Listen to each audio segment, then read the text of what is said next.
proud. Is that an emotion?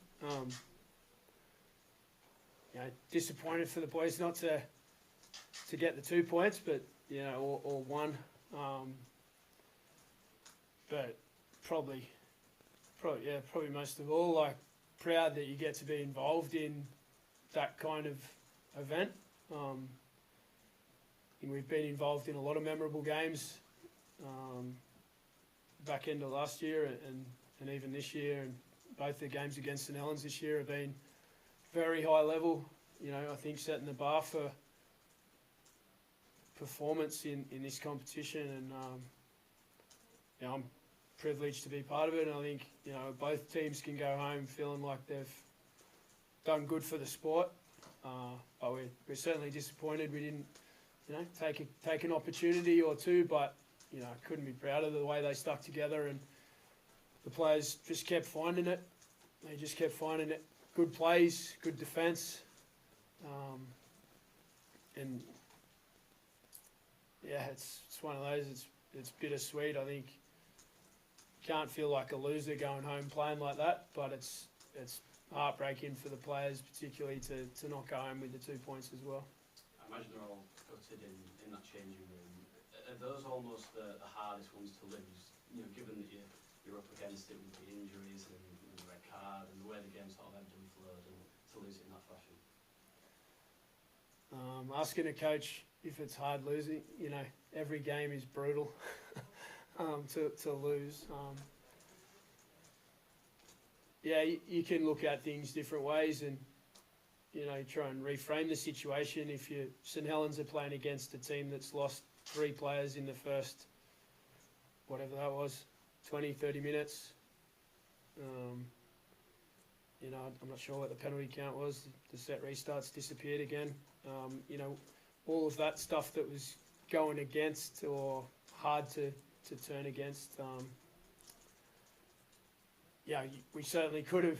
A lot of other teams would have been in a worse position than that. And to go down at the back end of Golden Point, I couldn't be prouder of the way that they applied themselves. And, I spoke to them before the game. It was going to take a lot to get a result tonight. I'm disappointed for the 2 points. That's what we come for. But, proud of the way we played. That character that shows, it's not the first time we've seen it this season. Cashing man back to Wigan a couple of weeks ago. How much of an asset is that to have a group that are that committed and have that sort of character in games like that? I just said to the players then that they've shown each other what they're capable of doing when their back's against the wall, and our opportunity is to find that level of intent and effort and energy and togetherness every week, as close to that as we can get every week. If we do that, we'll be in a good position. Just on the injuries, those 3, what can you tell us and the latest on those? I haven't asked on all 3 of them. They're clearly not good news. They'll all be significant injuries, but nobody's come near me, and I haven't asked. So when players get replaced in the manner that they did, they're not returning for the game. So they'll get reviewed and scanned and whatnot over the weekend, and we'll find out the outcomes of those. But let's not take away from the blokes that were out there and did what they did. On both teams, St Helens are an unbelievable team, experienced. They know how to win the big games. But they had to earn every bit they got tonight.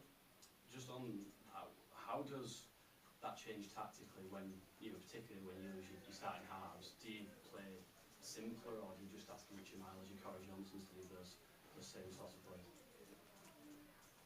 Well, because we'd lost so many, and the interchange was rotation, any sort of sense of plan was out the window. We had people playing everywhere at various times. Perhaps could have shuffled somebody different onto the right edge to deal with a bit of that kick return stuff. We lost our shape on our kick return a little bit, but our kick chase, the effort was there. But the tactics at times, I think, for both teams weren't really present, other than have a dig and keep turning up. Was a lot in the back end of the game. You lost James McDonald as well to that red card. What did you make of that incident as a whole?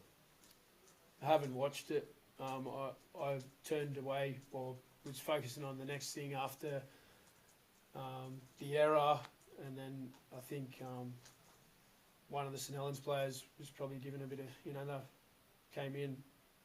There was a bit of banter going on and amongst a few of them during the game, and whatever happened on the back of the banter, I'm not quite sure. But obviously the video ref had a chance to review it, so you'd hope that he got it right. What did you make of the two tries you had disallowed? I think both unlucky, I think the word is. Yeah, I think the Sam Walters one probably looks like there's a bit of grass between the ball and the line, but if it goes up try, I don't think there's enough probably to overturn it. But I felt like that decision was right, and I'm pretty sure Pussy touched the ball when Justin juggled it. So I think both those big moments, without having looked at it over and over, appear to have been correctly dealt with. Would you have been happy with the draw? After the 80 of that performance and effort, I wouldn't have been unhappy, that's for sure. To take a point would have been, satisfying and possibly, deserved. I'm not sure. I don't know. We were looking through it from a different lenses, depending on which side of the fence you're on. I'm not sure who the best team was tonight. I think there's too much going on to actually have an accurate assessment of that. You guys will all say St Helens were the better team, and the scoreboard says so. What did you make of Sam Walters? I mean, lots been made about his future and the way he played tonight. You must be really impressed with that. He had some huge moments. He had some big opportunities on some big plays. He made some plays, missed a couple, but he played with good intent and energy, and we asked a lot more of him than he's been asked of in other games, and he had to spend some time on that right edge as well. He's had a red-hot crack tonight and had an impact on the game. Going into the season, they changed the rules to give you an 18th man if there's 3 concussion substitutions. Do you feel like that rule should be expanded for situations like tonight? No. Those injuries were attrition-based. If they were foul play, I'm not quite sure why. We tend to follow the NRL 2 or 3 years later. I'm not sure. I'm all for not doing the same as the NRL, but if it's foul play and someone gets injured, you should be able to use the 18th man. But for injuries, that's just the attrition of the game. Sometimes it goes your way and sometimes it doesn't, and we want attrition in our game. That's why we want the game to be sped up a bit. We don't want stoppages. And if people get injured, that makes it harder for a team, or as long as it's not fair play. I would encourage the use of 18th man to be brought in on foul play. Is there any chance Blake Austin will be back to counteract the loss of it? No. Not next week.